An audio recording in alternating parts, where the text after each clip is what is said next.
यो पल-पलमा तपाईँहरूले स्वागत छ कि तपाईँले कहिले हिउँ चितुवा देख्नुभएको छ? हिउँदको सेतो र शान्त संसारमा लुकेको यो रहस्यमय जनावर सुन्दरता र शक्ति दुवैको प्रतीक हो। यसको वैज्ञानिक नाम हो नेपाल, चीन, भारत, भुटान, अफगानिस्तान लगायत 12वटा देशका हिमाली क्षेत्रहरूमा मात्र पाइने यो दुर्लभ प्रजाति संसारभर करिब 4000 देखि 6500 वटा मात्रै बाँकी छ। हिउँ चितुवाको बाक्लो फर, लामो पुच्छ र ठुला पन्जा यी सबै उसलाई चिसो मौसम र अग्ला पहाडहरूमा सहज रूपमा बाँच्न सहयोग गर्छ। यसले दिनको समयमा आराम गर्छ र रातपख वा बिहान सबरी शिकारको खोजीमा निस्किन्छ। भालु, बाख्रा, जङ्गली आग, खरायो साना जनावरहरू यसका प्रिय शिकार हुन्।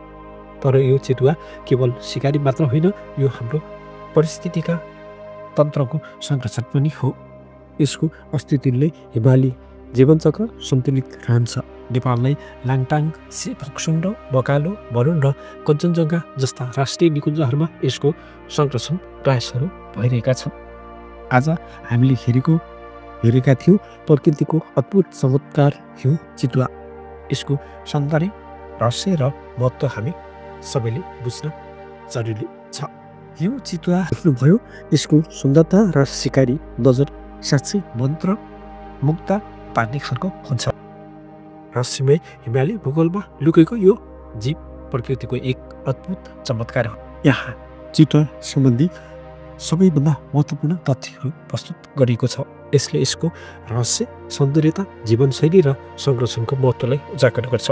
हिउँ चितुवाका प्रमुख तथ्यहरू: वैज्ञानिक नाम: आवास क्षेत्र: हिमाली भेगमा 3000 मिटरदेखि 5500 मिटर उचाइसम्म पाइन्छ। नेपाल, भारत, चीन, भुटान, पाकिस्तान, अफगानिस्तान, रुस, मङ्गोलिया र राजस्थान लगायत 12 देशमा पाइन्छ। शारीरिक बनावट: बाक्लो र लामो फर, खैरो, सेतो र कालो दाग भएको छाला, पुच्छर बाक्लो र लामो, सन्तुलन राख्न र चिसोमा शरीर बेर्न प्रयोग गर्छ। खुट्टा बाक्लो, चौडा, हिउँमा सजिलै हिँड्न सक्छन्। शिकारी स्वभाव: एक्लै बस्ने जनावर हो। राति बिहान सबरै सक्रिय हुन्छ। भाले, बाख्रा, बिउ, स्लिप, जङ्गल याक, खराई, पक्षी आदि खान्छ। व्यवहार र चालचलन: निकै लगालु र मुक्तचर स्वभावको हुन्छ। मान्छेसँग सिधा भेटन्त कमै गर्छ। आफ्नो क्षेत्र चिन्ह लगाउने बानी गर्छ। जनसङ्ख्या र विविधता: विश्वभर लगभग 4000-6500 वटा मात्रै बाँकी छ। नेपालमा अनुमानित 350-500 वटा। संरक्षण स्थिति: IUCN ले यसलाई अति जोखिमको सूचीमा राखेको छ। अवैध शिकारी, वातावरणीय परिवर्तन, मानव अतिक्रमण प्रमुख खतरा हुन्। महत्त्व: जैविक विविधताको सन्तुलन राख्न मद्दत गर्छ। हिमाली पारिस्थितिक प्रणालीको सङ्केतक प्रजाति हो।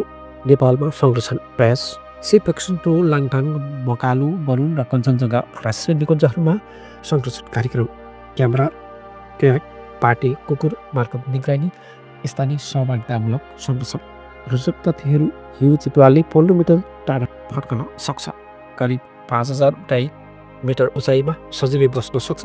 यसले आवाज धेरै निकाल्दैन। बिग क्याट मध्ये गर्जन, रोय नगटी जात हो। यदि तपाईँले यो जानकारी मन पर्यो भने कृपया लाइक, सेयर, सब्सक्राइब गर्न नबिर्सिनुहोला। फेरि भेटौँला अर्को रोचक भिडियोमा। धन्यवाद।